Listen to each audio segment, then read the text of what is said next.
I mean, our president should be the best of us, not what's at the Not bottom of the barrel. Who's coming next and who's put in their time and who's ready to.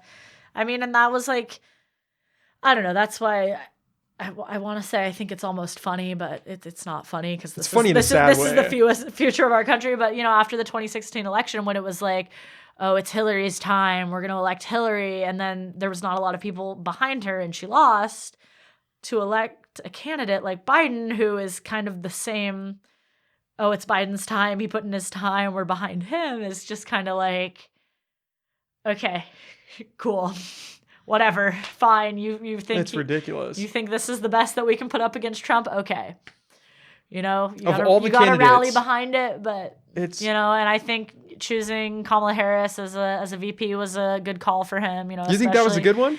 I think it's good enough, you know, at least to have. Oh man, I'm happy and supportive to see a strong woman of color on the national stage. Let's put it that way.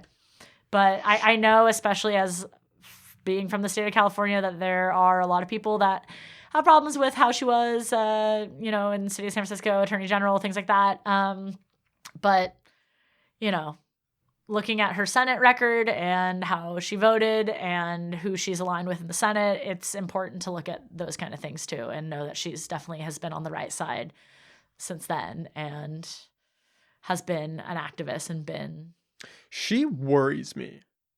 Kind of. I don't even know how I would put it, but she worries me because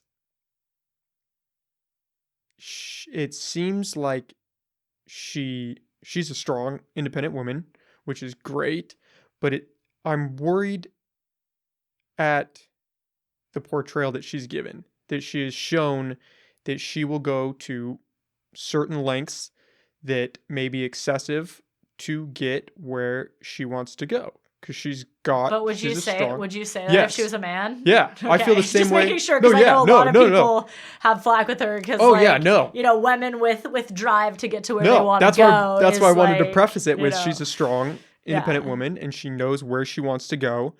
And I would say the same thing. I think I don't want to compare her to Trump because they're obviously two different people, but the type of person who will say things and do things to get where they feel they should be worries me. I mean, I see a lot of similarities with her in that sense to Obama. Just kind of as this like young, pretty junior senator, politician who, you know, had done a lot of great things, but maybe not have received national attention for it. And then was kind of just, you know, brought onto our national stage, whether it was by the party or what, you know, and kind of pushed towards the top and just, you know, publicly seen like, this is the person we're going to go with. She's great. We're going with her. With Obama, you know, like we're going with him, which, you know, they have great leadership potential and they've, you know, proven that, but I don't necessarily know where I'm going with this, but, you know, it might not have been exactly the natural choice. Like they might not have risen to that prominence if it wasn't for that extra push or. Well, she's made some dangerous moves though. And I'm worried that a lot of people,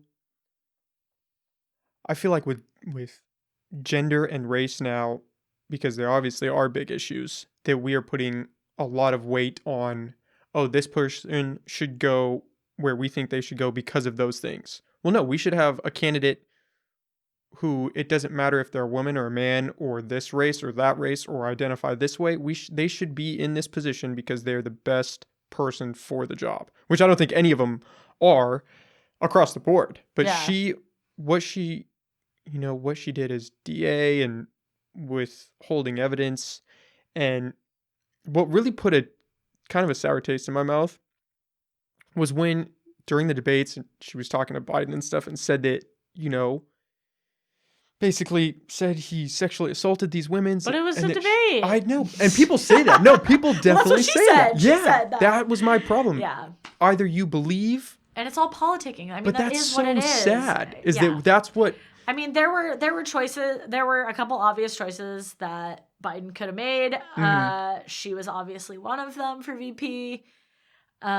Stacey Abrams was like another obvious one that I like really thought he was going to go with her. But I heard a lot of people think that. I thought he was going to win more that way. I know, picking somebody from California, we're going blue anyway. Why would you pick somebody from California? But you know, I mean, they're it's the choice they made, and I say they as meaning that probably somebody else besides Oh, Biden yeah. chose her, obviously, but it's what we're going for. And, you know, if you want to get Trump out of office, you got to be behind the Biden-Harris ticket. You got to go for it. That's the one point of view that is across the board. Is I've never heard anybody say, "Oh, I'm voting for Biden." Oh no, I'm voting to get Trump out of office. That's what everybody is. Yeah. If you're voting for Biden, it's because you don't want Trump in office. I haven't heard anybody say, "Oh, I'm voting for Biden and them because of this plan." Or I was a huge Bernie supporter. I supported Bernie in 2016. I supported Bernie all through these primaries. But alas, you know, he has backed Biden now. He is in support of Biden and Harris, and so, you know, the DNC did not want Bernie. They were going to do whatever was necessary to get Bernie out of there. Yeah. And Bernie's, I mean, you know, he's always been an independent, and he didn't really, you know, become part of the DNC and become, you know, a Democrat per se until the 2016 election, really. And so, but I think his movement is obviously very important in looking at, you know, how there are a lot of people on the left that want to move towards a more progressive platform and are more concerned about social issues and, you know, the state of workers in this nation, and, you know, worrying about the minimum wage and worrying about student debt and worrying about healthcare for all, and really seeing how that's affecting our country and how we're not really keeping up with other nations in the world either. Like, we are one of the few, like, you know, considered like civilized countries that doesn't have like a national healthcare system. And, you know, I think that's obviously proving itself about how our system is not very effective, like through this pandemic, and seeing how, you know, the amount of medical debt that people have and what's going on. And so, you know, as these ideas, you know, maybe Bernie's not the candidate this year or ever because he's getting old up there, but, you know, at least these ideas are now on the national stage, and at least there are a lot of people pressuring, especially Democratic leadership, to move that direction. So, do you think Biden's gonna win come November? Oh man, it's hard to say. It's really hard to say. I think if he does win, it's not going to be a peaceful win. Oh, absolutely not. So, and as we said before, you know, if either way, there's going to be, it's going to be a hard time to get through. Let's just say, it'll be interesting to see. Yeah. And it's coming up fast. It's a month and a half away or so. Which is crazy.